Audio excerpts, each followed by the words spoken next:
Hello, folks. This is Joe back in New Jersey, and I'll be here till, well, for a few days anyhow.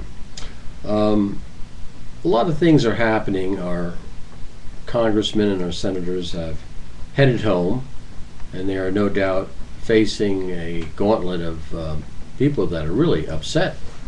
I think it's something like 70% of the people are against this new health bill for various reasons. Even Governor Patterson and the mayor of New York are looking at a lot of shortfall that they're going to have to make up because of this. And then we have different classes of citizens. We have the people in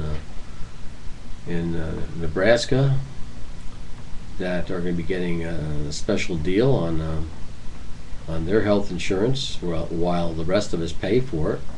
And this is highly unconstitutional.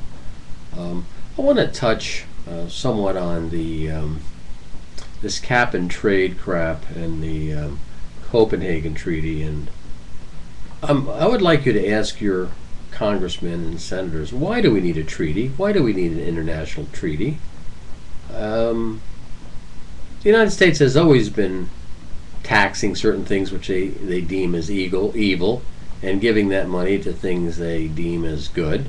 So why do we need other countries to take money from things that the people of the United States feel is evil? Let's say polluting with coal, and taking that money and promoting United States-made solar cells, windmills, technologies that we have here. Why are we giving this money overseas? Why are we running it through the banks? There's something very insidious about this whole mess, and no one seems to want to address it. What this is a world government attempt, an attempt to take over the United States and totally eliminate the reason why we started so many years ago with our founding fathers and our freedoms, which is another thing that I think all of you have to understand,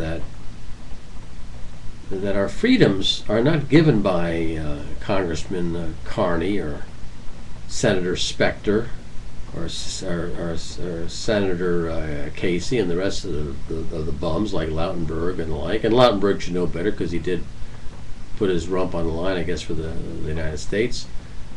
These rights were given to us by God.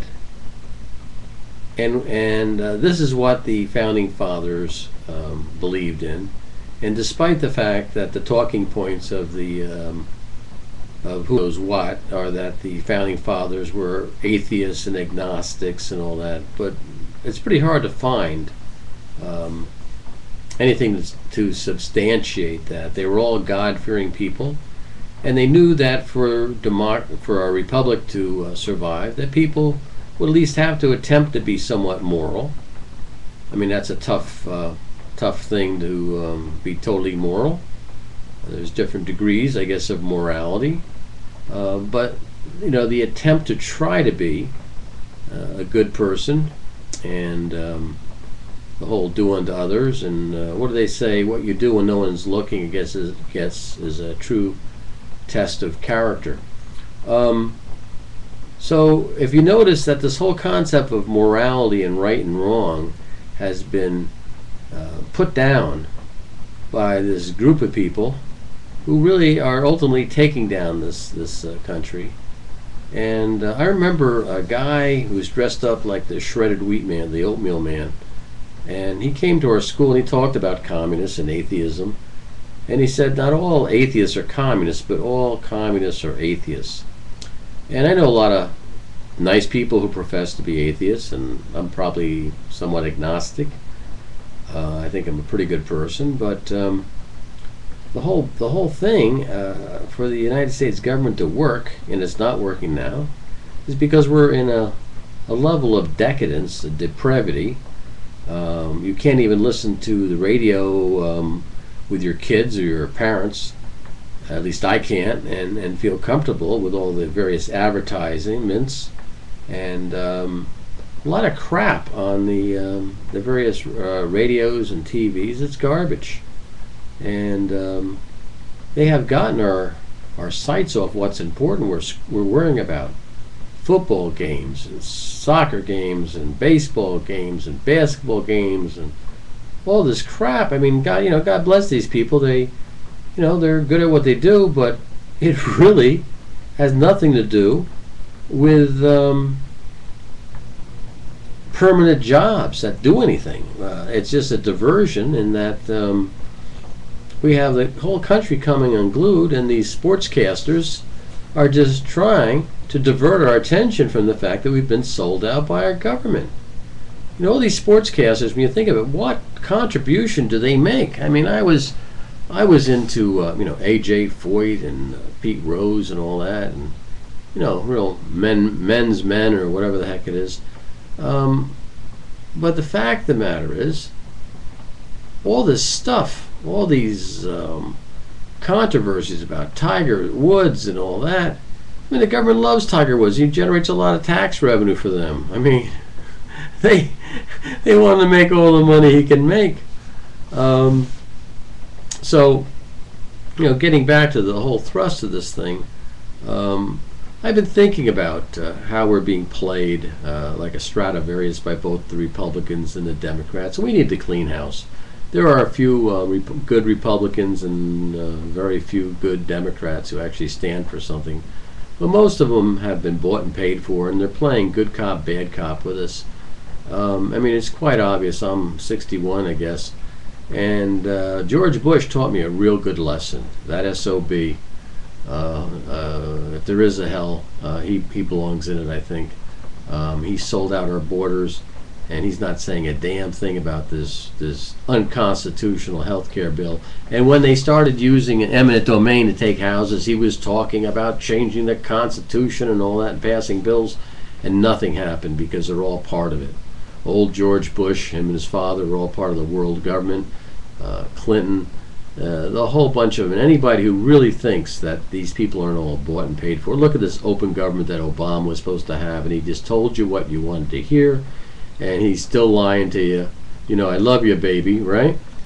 And this is going on and on and on, and there's no end in sight. And then we have the it's interesting. We have the pro-life people, which God bless them. I kind of agree with what they're talking about, but their only issue is this whole their big problem is they don't want kids sucked out of wombs on government money. And the fact of the matter is, anybody born after this thing goes into effect is going to be the first generation born in slavery in the United States since the blacks or the slaves were freed after the Civil War. So, I mean, when you think about it, we're basically reintroducing slavery. I mean, if you don't bow down to Obama and buy his insurance plan, they're going to fine you, and then they're going to arrest you. They're going to come into your house late at night and drag your butt out of there kicking, screaming. And if you try to resist, you'll probably end up getting shot. So I call this, and you might want to use this term, Obamacare, health care at gunpoint. And that's exactly what it is. It's health care at gunpoint. And everybody says, oh, no. I get all these freaking people talking about, oh, that's not it. That's what it is. And you are so afraid to face the reality of what this is all about. If you don't buy a product that the government wants you to buy, they're going to put your rump in jail. They might even kill you in the process of getting you there. And there's something wrong. Like I said, the pro-life people, they are so fixated on this not using federal funds to kill babies. I mean, I agree with them. It's not a nice thing to do. Obama lied about that too.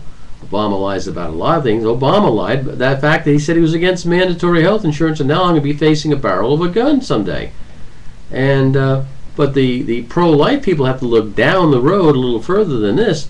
I mean, we're talking about bringing kids into this world as slaves. Does that bother them? There used to be a thing called what? Better dead than red?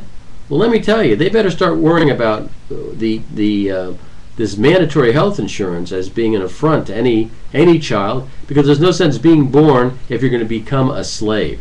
And I think that until the Republicans and those who are against this health bill come to that conclusion, they're going to lose their battle. Anyhow, God bless you. Merry Christmas. Happy New Year.